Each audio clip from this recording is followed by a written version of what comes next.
excited to talk about today's topic. And this is something that I get asked a lot from clients or people that I get on calls with or that are currently job searching. And it's if recruiters are reaching out to me, um, if recruiters are reaching out to me, I'm not interested, should I respond? And the answer is it depends. And I personally hate that answer when I ask a question, somebody tells me, well, it depends. Well, I'm actually going to break it down and tell you why it depends and then how to identify if this situation requires a yes or no. So, again, it's if recruiters are reaching out to you and you're not interested, should you respond? So, when I say depends, it's because there could be a varied responses or how they approach it when it comes to that possibility. So let's just say that you are a manager of operations and they call you or they're trying to contact you to see if you're interested to become a call center services rep. Maybe it's a role you did, 5, 10 plus years ago, and you're already 3, 4 levels removed, and this person did not clearly do their research, then yes, do not respond. They didn't do their research, so they're probably just trying to throw things out there and see what sticks. That person hasn't done their due diligence, and probably is not best to even interact with them. So that's a case where you would just not respond or ignore or just delete the message.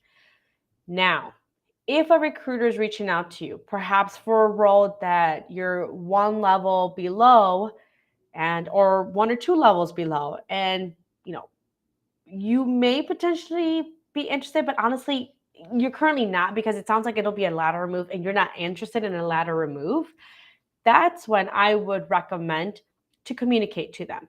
But I just quickly want to make a side note. If a recruiter is reaching out to you for a lateral position or a position 1 level below where you're currently at, then that has to do more with your branding. It's how you're branding yourself on LinkedIn. The biggest mistake I've seen job seekers make is they are branding themselves for the role they have, not for the role they want. What I mean by that is on their headline, it'll say, manager of operations. And it talks about their manager of operations responsibilities. And they're frustrated because they're trying to find a director of operations role. And they're wondering, why are they not getting interviews or approach or pinged for director of operations role? Well, it's because you've branded yourself as a manager of operations. I can't see you as a director when you're screaming manager all over your LinkedIn and your resume. And usually a resume or LinkedIn is a good reflection of your resume. So if you have manager, manager, manager, and you don't talk more about yourself as a leader, you're not talking about director level responsibilities that you might already been doing, manage about the magnitude of the work that you have, then I don't blame them of why they're reaching out to you for those lateral positions. You don't brand yourself or come across as a director or leader. Why should I approach you for director leader roles? So if that's a situation, that's an easy, quick fix. Work with a professional. I also, have done some tutorials here on LinkedIn where it's free. Or it's also part of my 90-day job offer program, which is a career coaching program where it talks about how to brand yourself for the role you want, not only on your LinkedIn profile, but also on your resume, your cover letter, and even throughout the whole interview process. So that's just a side note I just wanted to share with everyone. So to go back to the conversation, if they're reaching out to you, let's just say for a manager of operations role, but you're really interested in director of operations role, I would reach out to them and, well, first I will look at their LinkedIn profile. I want to see their activity. I want to see that this person has been on LinkedIn at least for 2 to 3 years. And you can usually go to someone's LinkedIn profile, look at their activity, and see how far back does it go. Does it go more for than 2, 3 years? Do they post a lot? Because there tends to be an increase right now in recruiters that are technically spamming. They'll ask and they'll get your resume, and some of you have your address in there, your phone number, or if you worked at before, and that's how they're seeing a lot of people's informations. So I would do my due diligence and try to do a little bit more research on this recruiter. How long have they been working at their current company? Is this a company that's connected and has other employees working there? If they have a company and there's only 5 employees working there and this company started about 3 months ago, that sounds a little sketchy to me. But if you are approached by a recruiter that maybe's been doing this for 3 to 5 years and then the company they're working at has over, 5,000 employees, and you can look at this recruiter's LinkedIn profile and they have over 2-3 years worth of data, then that makes me feel a little bit more confident in giving my personal information if we were to continue having this conversation. So I do want you to be cautious when speaking and communicating with recruiters, because there is a spike right now with recruiters or people posing as recruiters, and it's really them being spammers and just trying to get your contact information, and then they ghost you. And then you hear from them, and all of a sudden you see an identity theft alert.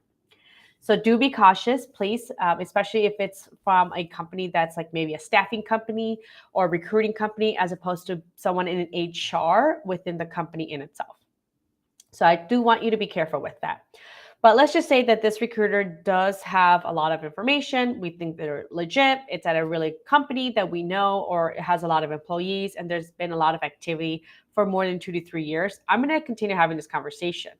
I may respond with, thank you so much for considering me for the manager of operations role, but I'm actually looking for a director of operations role. I've been already in the industry for 15 plus years, and I'm now looking to move to the next step in my career. And by far, like, I've been able to manage over a group of 10 or 12 people, and currently my personnel budget is around the 5 million mark. If you have any opportunities more geared towards the director of operations role, I'd be happy to have a conversation, or if you could point me to the right person, I can definitely have a conversation with them as well. Because recruiters work in different ways. Sometimes they can be very role specific, they can be industry specific, and sometimes they do a little bit of everything. So they might not have any opportunities, but they might have like their coworker that sits next to them that's actually looking to hire for director of operations role. And they might just say, you know what? I honestly only deal with healthcare, but my colleague does hire director of operations role, and specifically within the tech industry. I'd be happy to connect with you, or here's a contact information. You can feel free to reach out. Great. And that could be a conversation that could lead to an opportunity. Now, even if you started to, let's just say you just landed a job. One of my clients actually just got a job at a really big Fortune 500 company. And guess what?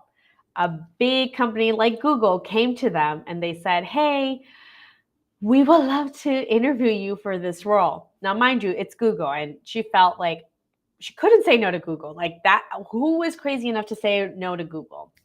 But, at the time, she really just started a job at a really great company that she was excited about. She moved on to a lead team role. And she, even though it was Google, it just would have been nice if she had, gone through the interview process before she accepted this offer. But at this point, it just didn't make any sense. And because we did our research with the market, she actually responded with, thank you so much for the opportunity of reaching out. Honestly, I just started this role here at this company, and I want to make sure that I at least give it another year or two a chance to work at this company. But if you come up or you see a manager, because she was a team lead at the time, but if you have another role or a manager role, or something along the 200K salary mark, I'd be more than happy to continue this conversation. So she went from making 75 to 90 in 1 year. Then she got approached by another company and now was making around 150.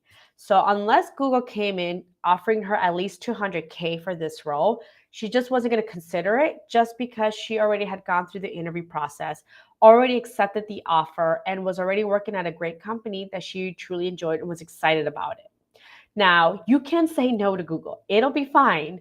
There will be other opportunities. Now, they came back to her and said, actually, that's a little bit outside of our budget at this moment, but thank you for letting me know. 4 months later, they said, you know what? We can meet your budget or your salary requirements. Are you still interested in potentially interviewing for this role? So then, because it was worthwhile for even her to consider it, she went through the interview process. Now, again, she was able to set that in her own terms, or she could have easily said, no, I'm not interested. But instead, we turned that into an opportunity. And maybe not right now, but maybe in the future. And when they know what are your requirements or what you're looking for, it makes it easy for them to come back to say, actually, yes, we can meet the salary requirements. Or yes, now we have a manager or director available that you might think might be a great fit. Would you be interested in interviewing? So those are conversations that have opened up just because they responded and they communicated. Now, one thing I would say is that it could also be, maybe a manager role. It's a lateral move, but maybe you're currently working domestically and you want some more global experience to eventually become a global director. Well, then you can ask them, I would only consider a lateral move if it's more on the global operations side. Does this role have anything, or do you have anything similar to that? They may have something or they might not have something. But again, they don't know if you don't communicate. Now, I would say that there are 3 different types of recruiters or business models that I want you to be aware about. There are companies that are staffing companies, where companies will come to them and say, hey, I need a director of operations. For whatever reason, we can't seem to hire someone, and it's a very niche specific or a specific tool, and we've been job searching, we just can't find anyone. Can you help us find someone? So this recruiter working for a staffing company represents multiple companies all at once. They can literally have 50 companies that they're looking to fill in roles. So if you don't seem to be a good fit for this company, maybe you're a good fit for my other 40 roles that I have available within different companies. So they are looking to make sure that they fill these positions. Now, the great thing about it is sometimes they get paid 20% of your salary. So it doesn't take away money from you. But let's just say you get paid 100,000. Well, then the company will pay this staffing company $20,000 and you still get your 100K. So nothing comes out of your pocket.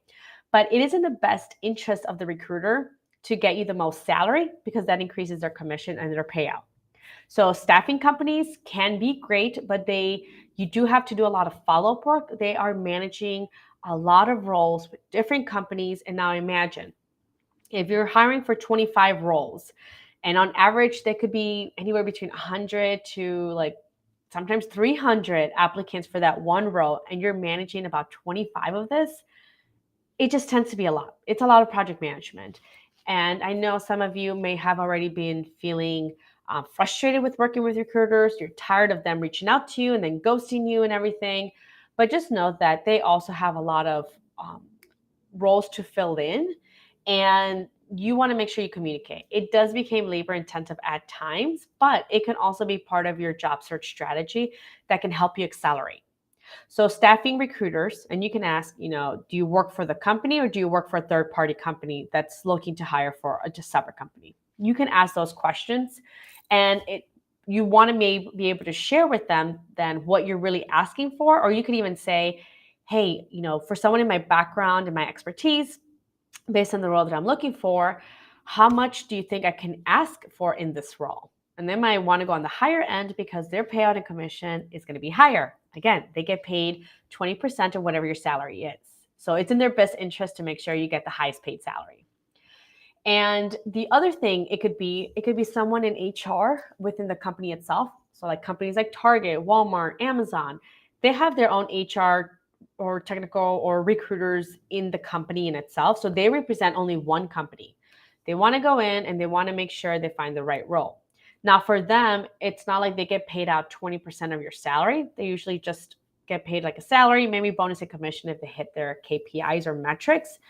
But it's not really in their best interest to make sure you get the most. It's more of like making sure that they're able to extend the offer for the right person and they're able to accept it. And, we can close that out and then I can continue filling out the other roles. So that's someone internal and someone that represents just one company. And again, that's when you want to make sure you do your research, and you can ask you for a salary and that you can't move forward unless you share the salary with them. And that's when you can give a range. And you want to make sure you do research. And if you're like, but I don't know how much I can ask for, try to see if it's a big company. Try to see for similar position in Colorado, because Colorado just passed a law that they have to share the salary.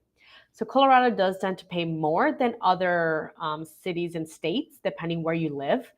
So, for example, I'm from Chicago. If I'm looking at this director of operations role in Colorado and it's saying that in Colorado I could get paid 170, well, then I probably want to ask around for the Chicagoland area around 150 to 170. Who knows? And then that's when I can give an easy range. Now, I have other strategies to actually figure out exactly how much we can ask, along with not only salary, but benefits. And if you're interested in how to really attain a true market value of how much you can charge without leaving money on the table, then I recommend you check out my 90-day job offer program, where I show you step by step on how to find the salary range for a job. So that's a quick strategy you want to use. If you're quick on time, or maybe they caught you off guard, you can do a quick search. Now, also, there are companies that are executive recruiters or industry specific.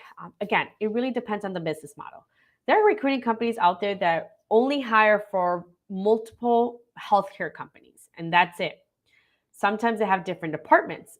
I manage healthcare. Somebody else manages financial services. Another person manages tech industry. Another person manages manufacturing. And then there's this other person that only hires for chief technology officers. And this person only hires for chief marketing officer roles. So again, it can be sliced and diced in many different ways. And it all depends on what type of recruiting company and staffing company this is. So that's something to keep in mind on understanding the business model, because it would depend on how you can leverage and use them, and how transparent you can be with your salary and what your needs are. So now that you know the different business models out there when it comes to recruiting and staffing companies and just overall HR people, then that's when, again, you can have those conversations and let them know what is it that you're looking for. I actually had a client that got approached for a manager, I think, of logistics role. And they were interested in moving more towards a manager of, I think, supply chain management. And they were looking for a salary around 130. Now, when he got approached, it said, like, would you be interested in a team lead logistics role? And he just said, you know what? I really appreciate it, but I'm really looking for a manager of logistics role. Do you have something that's a little bit more similar? And if you come across any opportunity, feel free to continue considering me. That's something I'm interested in. I have over 15 years of experience. I've already been a team lead for this long, and currently I manage a team of 5. Well, then they came back a few weeks later saying, actually, we do need a manager role. We were just first looking for that individual contributor, but we want to consider you for the manager role. Now, we can't meet you at your salary, but maybe we can work something out. How about we go through the interview process, see if it can work? Again, talent out there it's very competitive in this industry, trying to find good talent, especially when it's so niche specific, and everyone wants logistics and supply chain people at this point. Why? Because we're all having supply chain issues with everything happening. So it was very in demand. Started having a conversation. Through the interview process, they also realized that my client had some background in operations as well. And they were looking to hire a different manager for operations and a different manager for like supply chain management. And it was at a somewhat smaller company, startup SMB. So that's when they actually told him, you know what, we're not able to pay you the salary you're looking for the manager of supply chain management. But what I think we can do, and it sounds like you have both strengths and you have experience within both, how about we create a senior manager role where now you're managing the operation side and the supply chain management side. And that way you could create a streamlined process between both. And then we won't have to hire 2 full-time employees. We'll only hire you. And that way we're able to meet you at your salary requirements. Would you be interested in that opportunity? Yes, actually, I would love that. And that's when it started having conversations, and they were able to negotiate that opportunity. But again, that would never have been possible had they not communicated with the person from the beginning. Actually, I'm only interested in this role. And if they really want to know, here's at least my minimum salary requirements, but honestly, it's negotiable based on the needs and responsibilities of the role. I would need to know a little bit more information before I can give you more of an exact number. Had conversations, combined 2 roles into one, got the salary he wanted, and the company was happy. They still saved because they're not paying 2 different salaries, or had they paid around $200,000, because I think they were offering around 100, and my client was looking around 130, 120, 130. They were able to meet. The company saved another $70K, and my client now gets to say, like, manages the operation side and the supply chain management side, and everyone's happy. Now, is every situation going to be like this? No. Not always. I'm not going to make that promise. But it all starts with communicating and having that conversation. Sometimes they will be your advocates. They want to make sure that they find the right person for this role because, again, it sets them up for success. That's how they've been measured. And also, they have so many positions to fill. So that's one less position to worry about. And if you're in the right role, then of course, the higher KPI metrics, success rate that they get to show because of it. So I highly recommend to always communicate, let them know if it's like a, hey, I just started my role. I wouldn't even consider anything less than that. Let them know. They can come back to you if they can, or they'll just say, you know what, we don't even come close to that. We're offering $65,000 for that. That's fine. I've also had times where they'll say, we're looking for a manager role. And my client would say, well, I'm looking for 150 minimum. I'm not taking anything less. Sorry, this role only pays up to 100K. We don't have any opportunities coming back. Well, they're going through their job search and they're realizing for the talent and skills they're looking for, we're going to have to turn this into a director role and then pay the 150. That's when they'll come back to you and say, you know what? We actually changed this role, the responsibilities, turn into a director role, and we'll be able to accommodate the salary you're looking for. Great. And then now you can have those conversations and go through the interview process. So my biggest recommendation for you is to communicate, but you want to make sure you do your research. You want to make sure how much do you want to make? What kind of roles are you looking for? Are you looking to, if you're making a lateral move, well, it needs to come with this. Like I said, maybe you've only worked in domestic and you're looking to expand to a director of operations or director role that may touch both domestic and at a global level. Well, maybe you need to make that lateral position into that global position to give you that exposure and give you that skill set that in the next few years, now you can apply for that director global role. So again, it has to be strategic and intentional, and you have to ask yourself, what do I want to do? What am I trying to achieve? Where do I want to be in the next 5 to 10 years? And how can I get there the fastest, most efficient way possible? And that would answer your questions on what is next for you and what you need to be asking for. So I gave you some really quick strategies on how you can have these conversations, how you can quickly do research and identify somewhat of a salary range, and how to approach these conversations. And of course, do your due diligence. Make sure that you're speaking to someone and that you do a little bit of research before just responding to any recruiter.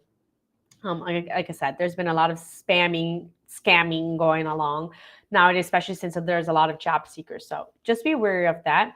And if you're like, Claudia, this sounds like a lot. I don't even know where to start. Can you help me? Clearly, I'm getting approached for roles that are way off from what I'm actually doing. And I just keep getting approached for these specific roles. And I'm trying to move to the next step in my career, but I just don't know how to get any bites. I don't even know how to sell myself. I haven't updated my resume in over 8-10 years. I don't know where to get started. Then don't worry. Feel free to reach out to me. I have my proprietary career coaching program called 90 Day Job Offer, where I walk you through every step of the process. It's literally like me holding your hand throughout everything. You won't have to be alone in this journey. It can sometimes be discouraging. It could impact your confidence, especially or depending on where you're currently working, if it's toxic, if you've been getting passed up for promotions, if you know you've been ready, but you just haven't been given the opportunity and you're currently just feeling unfulfilled and not valued at work, well, then it's time for you to find the job. There's multiple jobs out there. You can find that fulfilling job while getting a huge salary increase. My clients get on average 56% in salary increases. And I just had a client reach out to me telling me that she received $120,000 in salary increase. That's $120,000 in an earned additional income in her pocket. So yes, it is possible. So if you're interested in, needing help with your career search, having a little bit more help, and you don't have that much time to apply to 200-300 jobs out there, then reach out to me because with my program, you're not going to have to apply to that many jobs. Usually within 90 days or less, you'll already be negotiating multiple job offers without leaving money on the table and being able to negotiate with confidence. And then you get to choose what company and what role do you want on your terms. So feel free to reach out, and I hope you joined or enjoyed this episode. And if you have any other questions you want me to talk about, please feel free to connect with me either on LinkedIn or Facebook or my other social media outlets. And just let me know what questions do you have, and I'd be happy to do a quick live stream video on it and tell you a little bit more. All right. Well, have a great rest of your day.